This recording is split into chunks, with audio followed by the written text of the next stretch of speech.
Le Weekly Shonen Jump va mourir. C'est la conclusion qu'on peut faire suite à l'annonce de la fin de My Hero Academia, enchaînée par l'annonce de la fin de Jujutsu Kaisen. On est dans une ère où le plus vieux manga du Jump en dehors de One Piece aura moins de 5 ans. Et c'est assez gravissime pour un magazine de shonen où les titres qui marchent commencent à vraiment rentrer dans le genre à partir de 5, 6 ans, 7 ans de parution. Donc on est vraiment dans un moment où le Jump doit se réinventer. Et on va faire le tour de ce qui se passe dans le Jump actuellement parce que voilà, on sent qu'il tente des choses, mais je pense que c'est vraiment littéralement le serpent qui se mord la queue, ce magazine, par tout simplement son fonctionnement. Alors déjà, le Weekly Shonen Jump, pour ce qui se passe, c'est quoi? Et bah c'est tout simplement ce magazine où on retrouve les plus grandes séries de la Shueisha. C'est fait un peu en papier carton un peu horrible, donc voilà.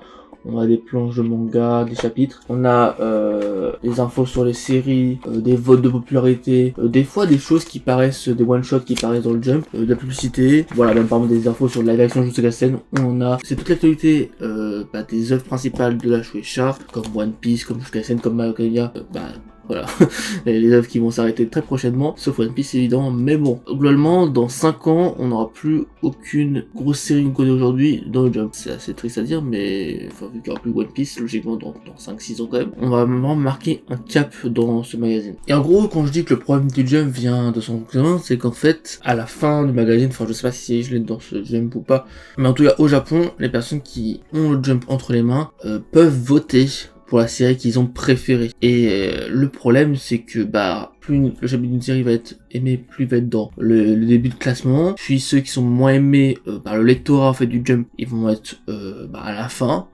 du magazine en fait. C'est-à-dire qu'on va avoir une pagination par rapport au goût des gens. Et ça peut être une bonne chose pour voilà, trouver les pépites, on va dire, en mode voilà, tout ce qui plaît au lectorat. Mais mon problème, c'est qu'il y a 3 choses.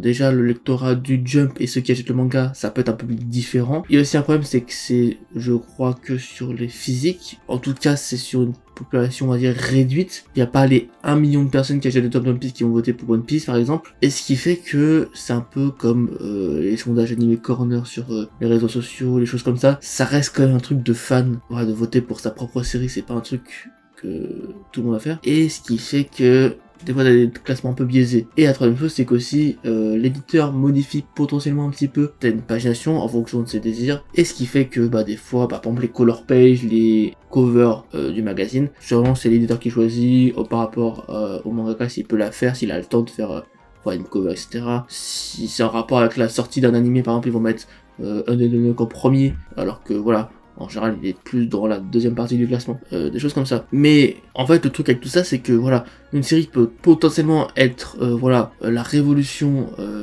du manga game, comme Chainsaw Man, mais être dans le bas du classement. Et ça, des fois, les éditeurs, quand ils voient qu'une série est en bas du classement, avant même que la série se lance, je veux dire que le tome 1 sort, elle est déjà axée. Axée, ça veut dire qu'elle est abandonnée. Et ça arrive pour quelques mangas quand même. Et c'est triste quoi, c'est-à-dire que même avant que la sortie du tome, t'es en mode c'est mort. Même pour le tome 1, en fonction de la popularité déjà dans le Jump, tu prévois plus ou moins de tomes à sa sortie. Donc c'est quand même assez particulier comme système, ça a sûrement dû faire l'essor de beaucoup de gros mangas phares du Weekly Shonen Jump, mais dans une ère où on est dans la mouise concernant le Weekly Shonen Jump, concernant une nouvelle série, concernant le successeur de Jujutsu Kaisen, de My Hero Academia, de One Piece, etc., c'est compliqué. C'est compliqué parce qu'en fait, à chaque année, on a quasiment toutes les nouvelles séries qui sortent qui sont axées au bout de quelques semaines. Et même celles qui continuent, genre c'est axé vers la sortie du tome 1, et le temps de tout sortir, ça va arriver au tome 3. En général, les séries qui arrivent tome 3, tome 4, sont axées dès le début en fait, littéralement. Au bout d'une dizaine de chapitres, on nous annonce que c'est la fin. Et il y a des séries qui, comme PPPPP arrive à tenir plus d'une année dans le Jump, mais sont axés, et ça arrive tome 8, c'est la fin. Et on le sait parce que on voit que les ventes pour le coup augmentent, mais petit à petit, et pas assez pour le Jump qui veut vraiment retrouver littéralement un manga artistique comme Actage qui a bien marché avant les problèmes concernant son scénariste. Et il cherchait un manga artistique, il y avait PPPP, il y avait Akane Banashi. Akane Banashi a mieux marché que PPPP, et je pense qu'il a vraiment littéralement volé la place à PPPP. On sait jamais, hein, les mangas peuvent très bien chuter et d'un coup être axés dans le Jump. Et c'est triste parce que pour le cas de PPPP, on avait des PV de tomes, on avait des artistes assez populaires qui étaient fan de la série et commençais à croire que ça pouvait rester, mais voilà, le système du Jump fait que en fait à tout moment ton manga peut être clos, et ça, moi en tant que lecteur, ça me dégoûte un peu du Jump, dans le sens où maintenant je me lance plus dans les nouvelles séries qui sortent. Quand je vois des auteurs renommés comme Nishio Ishin qui revient dans le Jump avec Cypher Academy, pareil, a été axé, malgré je trouve qu'il y a des plutôt bonnes notes dans son domaine et qu'il y a vraiment un concept assez novateur. Pour le coup, j'attendais que ça sorte en français pour le lire parce que c'est un peu compliqué à lire, mais voilà,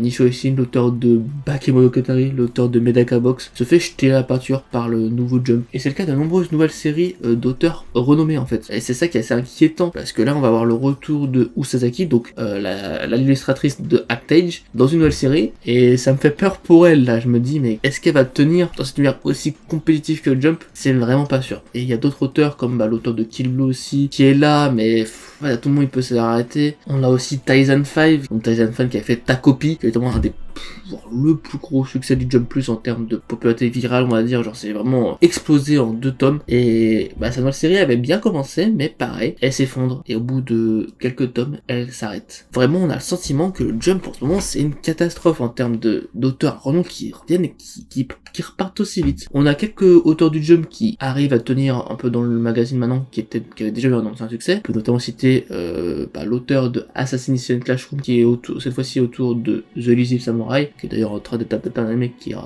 très bon animé, à part sa CGI, qui est vraiment pas ouf. Mais voilà, l'animé a l'air d'avoir un beau succès, et je pense que ça doit peut-être aider à la pérennité de la série. Mais voilà, c'est vraiment pas le cas de tous les auteurs manga du Jump. On peut me citer l'auteur de Naruto, Masashi Kishimoto, qui avait fait un manga il y a quelques années. Vraiment, j'ai oublié le nom parce que ça n'a pas duré très longtemps, mais c'est quand même l'auteur de Naruto quoi, qui a été axe. Donc voilà, bon ça c'était il y a quelques années quand même, mais ce que je veux dire c'est que Shonen Jump c'est très compétitif, et trop compétitif je pense, parce que on laisse plus le temps aux séries de performer, faut vraiment qu'elles performent en quelques semaines, et le fait que les séries doivent performer en quelques semaines, ça crée des choses comme Kagurabachi qui est malheureusement, je pense, l'une des seules possibilités pour l'instant de Jump de nouvelles séries qui peuvent un peu percer, tout simplement parce que c'était un même Twitter. Pendant les leaks avant la sortie du chapitre 1, c'était directement un mème sur Twitter, ce qui a fait que le premier chapitre a ultra performé sur Jump Plus, et ça a sûrement sauvé la série, parce que la série a bien commencé au final avec le tome 1, mais avant ça, le lectorat du Jump, là, franchement, n'est pas la série, elle mettait dans les deuxièmes parties du magazine. On sentait que la série n'était pas appréciée par le lectorat du Jump en lui-même. Par contre, le Jump Plus, ça fonctionne de ouf, et les tomes 1 ont bien marché, donc c'est-à-dire que vraiment, le lectorat du Jump et les personnes qui achètent quand même ont changé. Je pense pas que c'est non plus les gens d'internet qui ont acheté les tomes provenant directement du Japon. En tout cas, c'est un beau succès, et du coup, Kana a récupéré tous les chapitres pour sortir la simultrade assez rapidement. On a déjà la simultrade complète, chose étonnante. D'ailleurs, en parlant de simultrade, Kurokawa se réveille enfin, on a Spy Family. Je le laisse préciser parce que ça fait partie, pas vraiment du Jump, mais du Jump Plus. Mais c'était un long combat pour qu'on ait enfin Spy Family dans le Jump Plus, et ça montre qu'on peut voir des œuvres du Jump Plus aussi. Et je fais cette petite transition un peu bizarre vers le Jump Plus pour dire que maintenant, l'avenir du Weekly Shonen c'est le Jump Plus. Simplement parce que toutes les grosses séries un peu novatrices en moment, c'est le Jump Plus. On a Dan Dan Dan qui va avoir un animé all time qui va sortir très bientôt, qui va sûrement percer. On a Chainsaw Man partie 2 qui a plus de liberté, plus d'espace on va dire pour sortir ses chapitres un peu comme il veut quoi, et ça fait vraiment plaisir qu'il soit dans le Shonen Plus pour ça. On a Kaiju Number 8 pareil, qui a eu un énorme succès au début, Ace Paradise. Le Jump Plus offre cette liberté que les auteurs du Weekly Shonen n'ont pas, et les lecteurs de manga japonais ont aussi beaucoup plus tendance à se tourner vers le numérique. On n'a pas les chiffres malheureusement, mais on sait que plus de la moitié des mangas qui sont achetés, des tomes, c'est plus numérique. On sait c'est juste ça quoi, et on sait que le mode de consommation des japonais ont changé, et globalement le marché du magazine manga physique est en train de s'écrouler. Il reste juste certains magazines de certaines cibles éditoriales qui arrivent plus ou moins à se stabiliser ou à augmenter, mais dans le cas du Jump on est sur des records dans le négatif, et ça s'explique par beaucoup de choses, par les lecteurs lassés du système du Jump qui a quand même assez vieilli, en mode on laisse plus de chance à une série, et au bout d'un moment t'as au moins dans le Jump une série que tu kiffais qui a été axe, si t'es un lecteur assidu du Jump on va dire, et au bout d'un moment tu commences à plus avoir confiance au magazine quoi, et tu suis juste tes séries que tu suivais déjà, et vu que t'en as pas beaucoup tu passes au Jump Plus qui est plus pratique. Je pense que c'est un peu le mode de consommation qui a changé globalement. Nous, en tant que lecteurs occidentaux, on est obligé de lire par le Jump Plus, donc pareil, on a une lecture du numérique, par le numérique, et globalement, le Jump essaie aussi de se diversifier vers l'occidental, donc c'est pour ça qu'il y a mettre autant en avant le Jump Plus et que potentiellement le Jump Plus va devenir la seule méthode de consommation des œuvres de Shueisha, parce qu'il est possible que le Jump s'arrête. Alors moi je pense qu'il va pas s'arrêter de si bon chemin, parce qu'il reste quand même le magazine manga le plus populaire en termes d'impression, mais vu tous les efforts que ça demande, quand même, faut savoir que c'est un magazine d'environ 400 pages, je crois, et que, il faut qu'il fasse 400 pages. Donc, c'est-à-dire que quand il y a un mangaka qui en pose, faut qu'il remplace par autre chose, par un petit one-shot, un petit truc. Bref, il faut toujours qu'il s'organise pour que ça fasse le nombre de pages requis. Sinon, les gens, ils vont se plaindre parce que c'est pas le nombre de pages requis. Voilà, c'est toute une histoire. Et maintenant, on va s'intéresser vite fait aux œuvres du moment dans le Jump juste pour faire un constat de ce qui reste. Parce que voilà, quand je dis que l'œuvre la plus vieille en dehors de One Piece actuellement, ça va être une œuvre qui a moins de 5 ans, et ça c'est terrifiant. Bon, déjà on a 6 œuvres qui sont sorties en 2024, donc qui ont moins d'un an sur un magazine de vingtaine de mangas. Quel point c'est beaucoup. On a Imaten, Psychos, Yokai Buster Murakami, Ultimate Exorcist Kiyoshi, Super Psychic Policeman Sojo et Astro Royal, qui est un manga de l'auteur de Tokyo Revenger, Ken Watsui, qui est passé du Weekly Shonen Magazine au Weekly Shonen Jump, et voilà, qui a pas eu le même succès. Voilà, Tokyo Revenger étant un des plus grands mangas en termes de popularité de ces dernières années. Ils ont réussi à se le choper, mais par contre Astro Royal, honnêtement, pour l'instant, de ce que j'en entends, ça n'a pas vocation à tenir très longtemps dans le Jump. En termes de vente, on sent que voilà, l'aura de Ken Watsui ne suffit pas, même s'il reprend des modèles de personnages qui ressemblent vraiment à ceux de Tokyo Revenger de ce que j'ai vu, mais voilà. Tous les autres, je sais pas à quoi ça correspond, mais voilà, je crois qu'il y en a quelques-uns qui vont s'arrêter, justement, parce qu'il y aura des nouvelles séries qui vont sortir, mais vous dire lesquelles, j'en sais rien. En 2023, on a 3 œuvres qui sont restées. On a New Exorcist, Kill Blue et Kagurabachi. Mais le cas de Kill Blue est pas certain, ça ferait potentiellement 2 séries à terme qui restent dans le Jump, on verra. On parlait de 2022, on a 2 séries restantes, qui sont pour le coup des beaux succès. On a Akane Banachi, qui est voilà, le successeur malgré lui de Actage, qui a aussi à supplanter PPPP dans ce rôle, et j'ai trop le seum parce que pour faire PPPP, mais bon, c'est choses qui arrivent. Et on a Ruri Dragon qui a été un gros succès, mais ça n'a pas été un gros succès grâce au Jump, ça a été un gros succès grâce au Jump Plus, parce qu'ils ont sorti un peu un one shot avant de Ruri Dragon qui a fait le buzz un peu sur internet, et après ils ont sorti des chapitres dans le Weekly Shonen Jump, sauf que l'auteur a eu des problèmes de santé dès le chapitre 6 à cause du système du Weekly Shonen Jump qui est trop intense. Il a fait une pause de 2 ans avant de revenir, et de ce que j'ai compris il va redécaler dans le Jump Plus, donc finalement ça va être une œuvre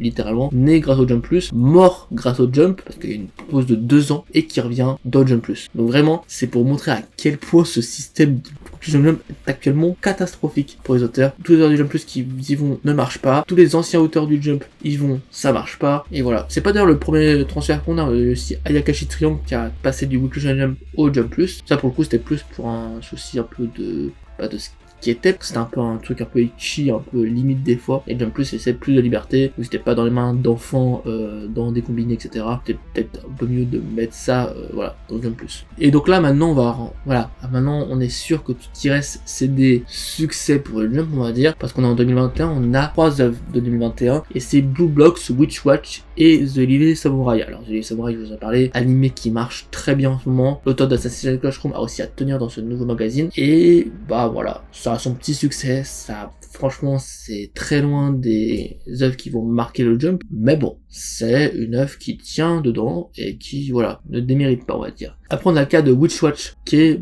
fait par un ancien auteur aussi, l'auteur de Skate Dance. Donc voilà, j'ai l'impression que ça va insucer un peu la Skate Dance, dans le sens où on le connaît de nom de loin, mais on le lit pas, on le regarde pas. En général, je veux dire, genre, ça va être une petite série, voilà, un peu comédie, de ce que j'ai compris. Je pense que j'ai quand même regardé l'anime pour le coup, parce que je suis pas trop que dans le mainstream personnellement, mais voilà, je pense que je vais demander à mes amis qu'est-ce qu'ils vont regarder quand ça sera leur saison. Ils vont pas dire Witch Watch, quoi. Pas être l'animé de l'année, ça va être un bon moment. Et dans les ventes que je vois, c'est un bon moment, genre ça marche plutôt bien dans son genre, mais pas plus, quoi. Donc voilà, à moins d'une grosse surprise, ça va pas révolutionner le Jump, ça va pas faire tenir le Jump. Et Blue Box, c'est un beau succès. Moi, j'aime pas du tout parce que ça m'a un peu dégoûté la série au bout du dizaine de chapitres. J'étais en mode, voilà, c'est nul en fait. C'était super bien parti. Franchement, les premiers chapitres, franchement, t'étais dedans. Et plus ça avance, plus ça devient un peu nul. Ça a un peu évolué depuis quand même, mais voilà. C'est une romance sportive très axée sur la romance. Voilà, moi j'ai drop. mais par contre, on va avoir un joli animé de Cloverworks qui est en préparation, qui va bientôt sortir, et ça peut avoir un petit succès.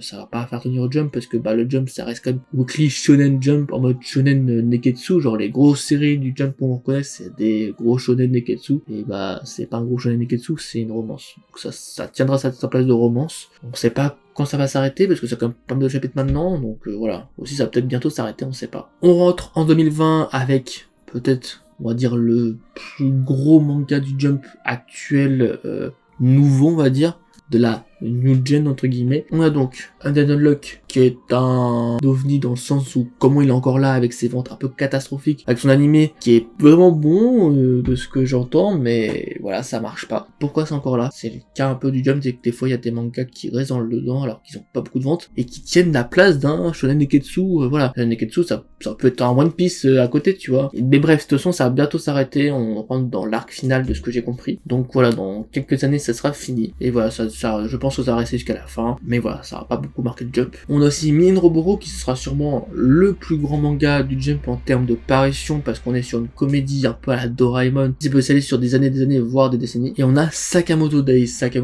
qui est ultra mis en avant par le Jump, qui est un mélange entre comédie et action vraiment cool, et je vous conseille de lire ça, parce que l'animé, je sais pas ce que ça a donné. L'animé, pour l'instant, je suis mitigé de ce que j'en ai vu, du trailer en tout cas, et franchement, ça risque d'être un peu, voilà. Bref, on verra bien, mais en tout cas, c'est actuellement l'un des plus gros succès du Jump, et l'animé devrait quand même y contribuer en termes de succès, parce que voilà, pas de raison comme qu'il rate l'animé en mode voilà, personne n'a envie de lire le manga, et le manga en tout cas est superbe. Mais le problème c'est que c'est pas un manga que je vois durer 500 chapitres. Je pense qu'il va durer dans les 250, un truc du genre, mais il n'y a pas autant d'intrigue qu'un My Hero Academia quand même, tu vois, en termes de durée en fait. Donc c'est à dire que dans, allez, 3 ans, je pense que le manga peut s'arrêter. Et ça fait que bah on rentre quand même, ça commence à devenir compliqué le Jump, parce que après on est en 2019 et il y a Mission Osaka Family, un peu comme Undead Unluck. On sait pas pourquoi il est là, mais il va s'arrêter bientôt, on est dans l'arc final. Ça n'a pas un gros succès, l'anime n'a pas marché spécialement. Donc voilà, c'est pas un gros succès pour le Jump, ça paraît révolutionner le Jump pour la suite. Et après, on n'a plus rien. On a Hunter x Hunter qui, voilà, je le considère pas dans le Jump quand je dis que voilà, l'œuvre après One Piece, ça sera Mission Osaka Family la plus vieille, on va dire.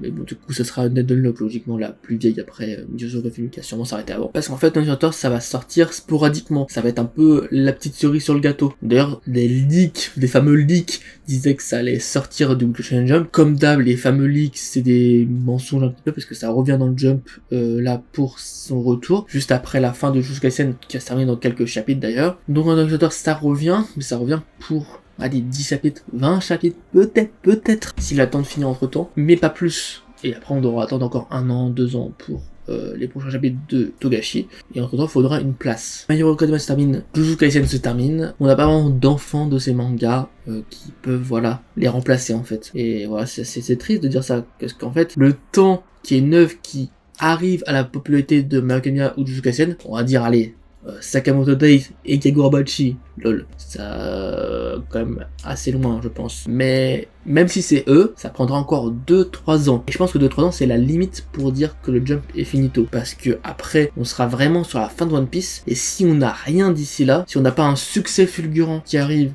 ou alors ces mangas qui remplacent Masha ou Jujutsu Kaisen, je pense que c'est vraiment la mort du Jump en termes de Shonenketsu, et donc du Jump, sincèrement. Il n'y aura pas de surprise à ce niveau-là. On peut aussi citer Bleach qui peut quand même revenir, mais ça concernera que les lecteurs de Bleach, donc ça concernera qu'une partie du Jump. Donc là, c'est une situation de crise, et le Jump le sait, parce qu'il sort de plus en plus de séries, ils arrêtent de plus en plus vite aussi, donc c'est vraiment le serpent qui se mord la queue comme j'ai dit au début. Il y aura des anciens mangaka qui vont venir, comme l'illustratrice de Actage qui va revenir avec un nouveau manga, et je sais pas s'il y a d'autres mangas, je sais plus, est-ce qu'on a plusieurs infos, mais en tout cas, on a un ou plusieurs mangas qui vont revenir. Comme d'hab, il va y avoir sûrement une salve. Beaucoup de mangas vont s'arrêter entre deux. Et donc, dans tout ça, il y a un concours. Un concours qui est assez évocateur, il s'appelle Jump Next Generation Battle Manga. C'est vraiment, sauvez-nous, pitié, faut qu'on trouve le successeur de One Piece, pitié, sinon c'est foutu le Jump, non. Moi, ça me tabasse le nom. Et on a en jury, évidemment, l'auteur de Bleach, l'auteur de My Hero Academia, l'auteur de Black Clover qui a changé de magazine par rapport à l'apparition qui était impossible à tenir pour lui, et l'auteur de Jujutsu Kaisen. On s'est vraiment posé dans le Jump, on s'est dit, c'est la merde, il nous faut un concours, comme la Golden Future Cup qui chaque année lance des nouveaux mangas qui se font axer, c'est la fameuse tradition du Golden Future Cup, voilà, c'est des chapitres qui sortent dans le Jump, et après il y a un vote, sauf qu'en fait, tous les nouveaux mangas qui sortent de ce truc, avant ça marchait bien, maintenant tous les nouveaux mangas ils sont axe, genre s'il n'y a pas un succès, c'est une folie ce truc. Et bref, il y a ce nouveau concours qui se lance, donc on a vraiment, dans le Jump on s'est dit, on est finito, il nous faut un concours où tous les renoms Jump nous trouvent le nouveau manga qui va sortir dans le Jump, qui va tout baiser, mais le problème c'est que ça va pas marcher, s'ils font pas confiance, sincèrement, qu'ils lui donnent pas la communication adéquate, qu'ils le mettent pas tout le temps au top 1 du magazine, je sais pas ce qu'il faut qu'ils fassent, mais là c'est vraiment la dernière solution, j'ai l'impression. Donc voilà pour la situation globale du Jump, je vais pas rentrer dans les détails des ventes de chaque série, parce que bon, sincèrement je pense que rien qu'avec ce que je dis, on comprend que c'est la merde, quoi. Ça, le résumé de la vidéo, c'est que c'est la catastrophe et que je pense que le Jump a un délai de 3 ans avant de s'annoncer finito, dans le sens où ça sera plus le même Jump qu'avant, sincèrement, si ils ont pas de Shonen Getsu preneur. Et le problème, c'est que, bah ouais, de 3 ans, ça va être bientôt la fin de One Piece à ce moment-là. Est-ce que le Jump se dit que bon, on est finito pour le physique, on attend la fin de One Piece quand même pour se terminer sur une grande marche, on va dire, avec One Piece qui termine tout, et ça serait comme une belle histoire. Peut-être le One Piece en fait c'est la fin du Jump, et donc la fin des conditions désastreuses pour le mangaka quand même, et l'ouverture vers le Jump Plus, vers l'occidental, vers nous, une traduction simultrade de VF qui commence enfin à ressembler à quelque chose, on va dire, et une communication globale qui reste quand même assez axée sur l'occidental avec les animés, etc., qui ont beaucoup de succès. Peut-être que cette sortie de Spy Family en simultrade, c'est tout simplement un foreshadowing de la fin du Jump et de l'expansion du Jump Plus, je ne sais pas. Bref, on s'arrête là, n'hésitez pas à me dire tout simplement quel manga vous lisez dans le Jump actuellement, dans quelques semaines quand Jujutsu Kaisen sera terminé, parce que moi il me restera Sakamoto Day, et c'est tout. Peut-être le manga d'Osazaki, j'ai pas lu Actai, mais je me dis pourquoi pas tester. Kagurabachi ça m'intéresse pas trop, donc je pense pas. Spy Family du coup, je vais essayer de rattraper pour lire en simultrade, mais ça c'est Jump Plus. Pareil pour Chainsaw Man du coup, je vais lire dans le Jump Plus, et voilà. Après moi je lis plus trop de mangas, c'est plus trop mon dos, je reste plus dans les animés, mais en tout cas voilà. Je voulais te faire cette vidéo parce que c'est quand même le plus grand magazine manga, et si le plus grand magazine manga est en catastrophe, tous les magazines manga sont un peu pareil dans la situation, et si vraiment le Shonen se termine, ça vaudra quand même le cas d'expliquer pourquoi, et peut-être cette vidéo fera voilà un état des lieux vers la rentrée 2024 de où en est le Jump. Bref, sur ce, c'était Paul, salut!